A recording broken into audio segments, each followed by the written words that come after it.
All right, today we're diving into something pretty radical, a totally transformative way of looking at bipolar disorder, coming from the work of Mark Tullk.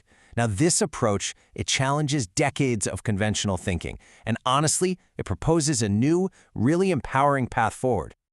And this right here, this single sentence is really the heart of the whole thing. The Bipolar Aware Framework asks us to completely reframe our perspective, to stop seeing bipolar as some kind of final verdict on a life, and instead to see it as an opening, an invitation to a much deeper level of self-understanding and personal power. And that's really the question at the core of it all, isn't it? It's a massive paradigm shift. It completely reframes the conversation, moving us away from a story all about limitation and towards one that's about incredible potential. All right, so let's really dig in. Let's break down this fundamental shift by putting the traditional medical view right up against the bipolar aware perspective. This slide lays it out perfectly. On one side, you've got the traditional view. Bipolar is a problem, a disorder that has to be managed, a storm that needs to be medicated into silence. The whole goal is just suppression. But the bipolar aware view, it flips that completely on its head. It suggests, hey, what if bipolar is a kind of natural interface, a language your own system is speaking? The focus isn't on silencing the storm, but on learning its language, learning how to harness its energy and become truly fluent with your emotions. And look, this isn't just some abstract theory, right? This source points to these incredibly creative, high-impact people, Winston Churchill, Carrie, who are believed to have lived with bipolar disorder. These aren't just folks who survived, they literally changed the world. Their lives suggest that what we so often label a disorder can actually coexist with, and maybe even fuel, some pretty extraordinary achievements. Okay, so this brings us to the real, practical core of the bipolar aware system. It all kicks off with developing one foundational skill, cultivating what's called the observer within through something called meta-awareness. So what on earth is meta-awareness? Well, it's actually pretty simple. It's the ability to just observe your own internal state, your thoughts, your feelings, your energy levels, without immediately getting swept away by them. Now, this isn't about being detached or numb, not at all. It's about creating just enough space to see the wave coming before it crashes over you. It's emotional intelligence in action. And here's how that actually works in the real world, step by step. First, the signal pops up. Maybe your thoughts start racing, or your energy just tanks. Instead of getting hijacked by it, the observer, that aware part of you, just notices it. No judgment, just noticing. And that simple act, that creates this crucial pause, this little bit of space.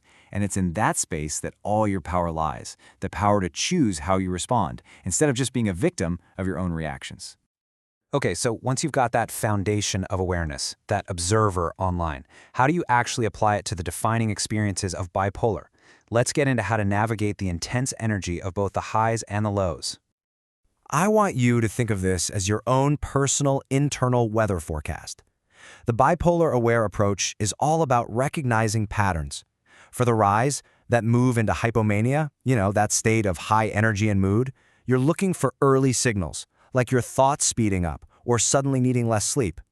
For the descent, it might be feeling foggy or heavy or disconnected. When you learn to read these early signals, you can prepare and respond instead of just reacting when the storm finally hits.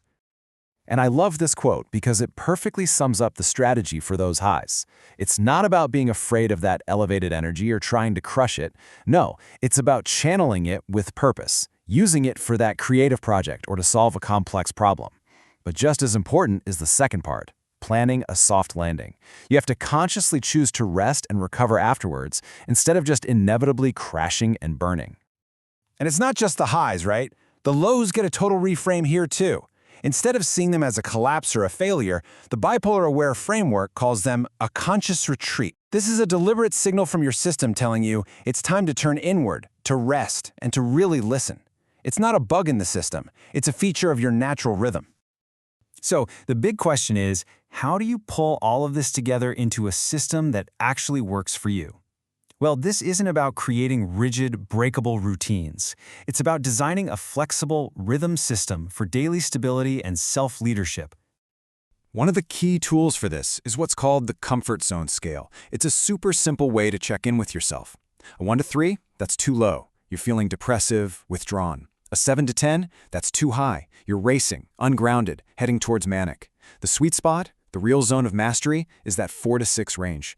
Now this isn't about being flat or boring. It's your optimal zone, where you're grounded, you're clear, and you have the most access to your absolute best self. So how do you actually stay in that sweet spot? Well, you build a toolkit of simple, easy-to-use practices. We're not talking about complex therapy here. We're talking about things you can do anywhere, anytime. A quick breathing reset, splashing some cold water on your face, a 10-minute walk out in the sun. These are tools for recalibration, for gently guiding yourself back, not for fixing something that's broken. All right, this brings us to our final section. And this one is less about a technique and more about, well, a whole new identity. It's a powerful summary of this entire mindset shift, and it's all captured in the Bipolar Aware Manifesto. The manifesto kicks off with this incredibly foundational statement: I am not broken. I am aware.